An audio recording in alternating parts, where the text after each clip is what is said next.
Hey chicken besties. Today is Friday. What that means for us is it is Shabbat tonight. Shabbat starts from Friday night and ends Saturday night. Traditionally, when we have Shabbat dinner on Fridays with the family, we eat challah. So challah is just an egg bread and traditionally is eaten for Shabbat. Today I'm also going to try to make cinnamon rolls or maybe cinnamon challah. I haven't decided, but either way, they're going to be two separate batches, and we're going to start with the challah because challah does not contain dairy, and that has to do with the Jewish dietary laws. But as we all know, cinnamon rolls definitely takes dairy. So let's roll right into it. All right, chicken besties. So right now, let's go ahead and start. The first thing you want to do is be ready. That's the first thing. So the first thing we want to do is fill this up with 1.5 cups of warm water, and we're going to add 2.5 cups of dry active yeast. And then get that ready and our sugar. I occasionally, depending on my mood, I'll put a little extra sugar than what the recipe calls for because everyone likes a sweet challah. So let's go ahead and fill this up with 1.5 cups of water.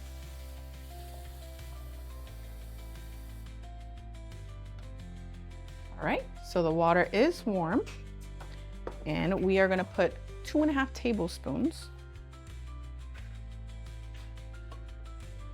of yeast, and you just sprinkle that on the water.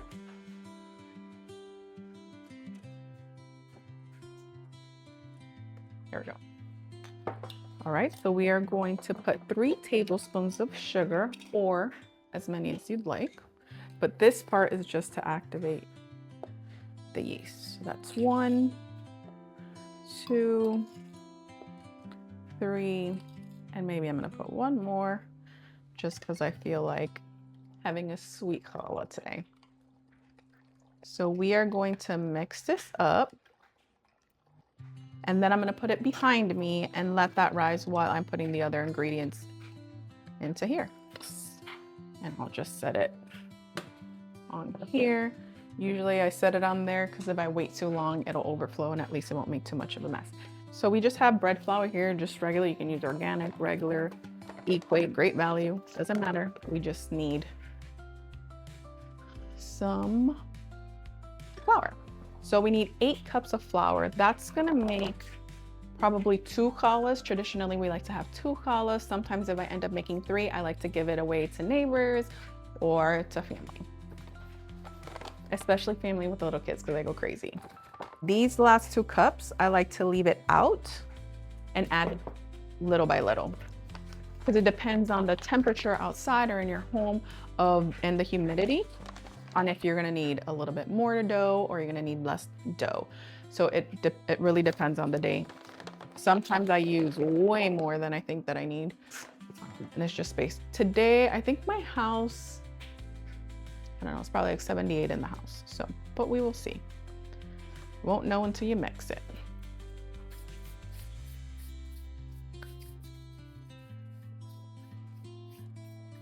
So then in here, then I'd like to add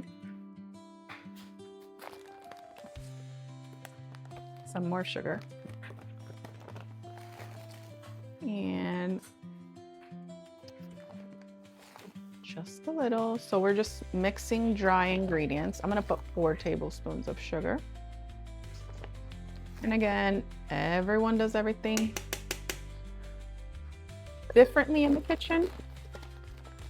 So obviously, for the video, I did a little setup. I'm probably a lot more messier than this normally. So we have that, and then I cannot forget, we need some salt. And usually it is 2 tablespoons of salt. I'm gonna go ahead and take that. 1, that was kind of big, so I'm just gonna do a half. So I just put it on 3, and we're gonna just mix the dry ingredients. And then what I'll do is I'll go ahead and add the wet ingredients after. We're gonna go ahead and check on our yeast to see how it's doing. Okay. So it's not ready, it is poofing up, so we're good and it's active. So now we're gonna go ahead and use 5 whole eggs. And the way that we do that is by cracking the eggs individually. For, again, Jewish tradition and dietary law, we do not consume any eggs that have any spots or blood on them. So that is why we're cracking them individually, just to make sure that we're not contaminating the challah. So I do one by one. Let me get a little bowl. My egg bowl. So that's 1 egg. And so what I'm gonna do is look under and around it to make sure it doesn't have any blood spots, and this one doesn't. So what I go ahead and do here, because I am using my glass bowl over there, I am going to grab a cup.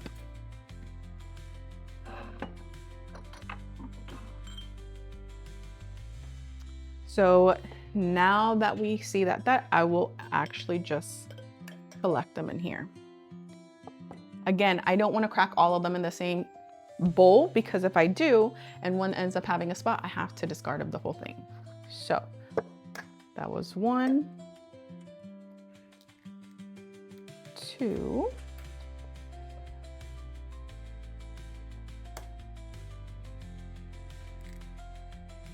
see, this is a perfect example.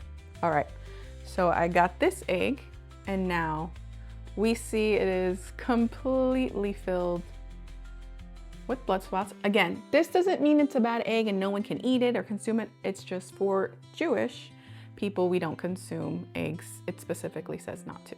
So this one I am going to put in a separate bowl, because then I'm going to give it to my chickens. Again, another one. Not sure if you can see that, but it does have blood spots. Again, for the chickens. Then I'm gonna wash that out, make sure there's nothing left behind. All right, so we're done with that. Let's check the yeast. And you want your yeast to look beautiful like this. It needs to rise, you can see. If it's not doing this, then your yeast is no good. You have to throw it away and redo it again. So after that, we're gonna go ahead and start mixing the wet ingredients with the dry. Another thing I like to do is put about a 1/4 cup of honey. Again, that's gonna add to the sweetness. And you would be very surprised with the sugar that I put in the yeast and the sugar that I put into the flour. It's not gonna be as sweet as you think it is. This, usually me putting a 1/4 cup, we'll put it right at where we like it. Not too sweet and not too regular bread. Who doesn't like honey?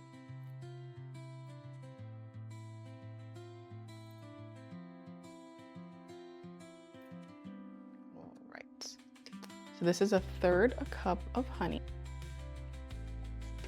All right. So now I'm gonna go ahead and I'm gonna start mixing so that when I'm pouring in the yeast and the eggs, everything is going to mix in nicely. So I like to put in the eggs first and then the yeast at the end. And I'll do this one by one, and once I see that it's incorporated, then I'll go ahead and add the other.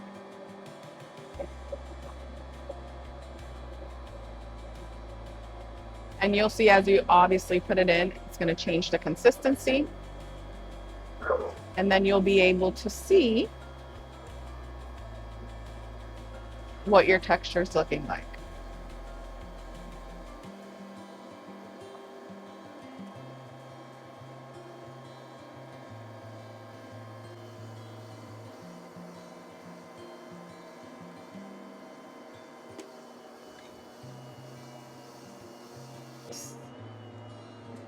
So now I'm gonna let this mix probably for about 5 minutes.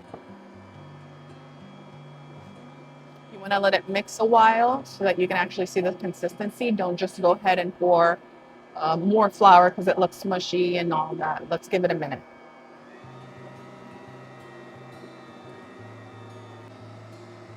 I did end up forgetting to put the sunflower oil, but I have done that. So now, obviously we use this. I knew something was off, but anyways, let's continue.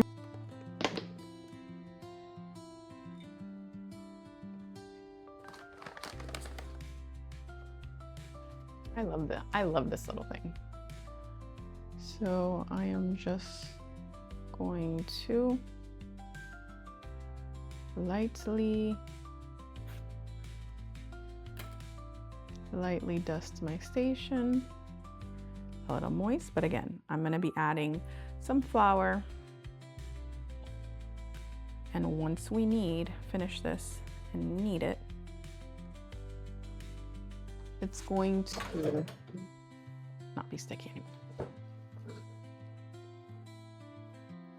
Oh, sticky. Not a big deal. Our surface.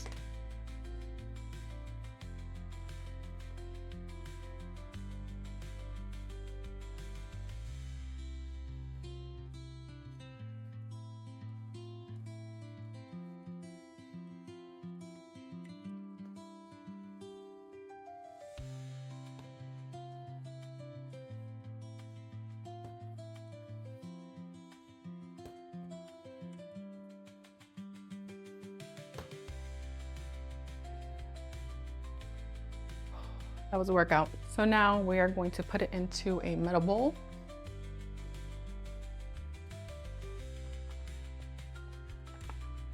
Add some oil. The reason you add oil is because you don't want your dough to dry out. Now, so we can coat that top and then turn her around. All right. And we are going to let her sit because I'm crunched on time today. It's already 1:55.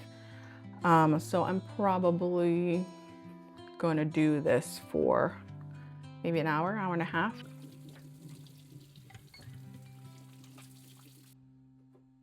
And let's make sure to remember this is not possible if we didn't have our chickens in the backyard giving us beautiful, beautiful eggs. So I appreciate them. And I also want to give a shout out to my neighbor in need for making me this beautiful apron. All right, guys, so we'll go ahead and cover this and we'll come back.